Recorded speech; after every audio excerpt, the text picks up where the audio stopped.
कुणाल कामरा संजय राऊतांच्या संपर्कात, कामरा तपासासाठी न आल्यास राऊतांना ताब्यात घ्या, पर्यटन मंत्री शंभूराज देसाईंची मागणी। संतोष देशमुखांना अडकवण्यासाठी तयार केलेल्या महिलेची हत्या, अंजली दमानी यांच्या पोस्टमुळे खळबळ, 5 दिवसांपूर्वी हत्या झाल्याचा दमानी यांचा दावा। 8 जिल्हा बँकांकडे 101 कोटींच्या जुन्या नोटा पडून, तर मनी लॉन्ड्रिंगच्या संशयावरून गेली 8 वर्ष नोटा स्वीकारायला आरबीआयचा नकार।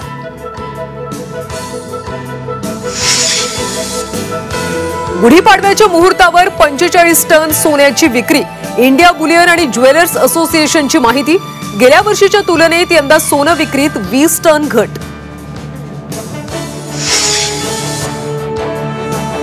धुळ्यामध्ये अवैध गर्भपात केंद्रावर छापा, सुमन हॉस्पिटलमध्ये अवैध गर्भपात होत असल्याचं उघड, गर्भपातासाठी लागणारी औषधं जप्त।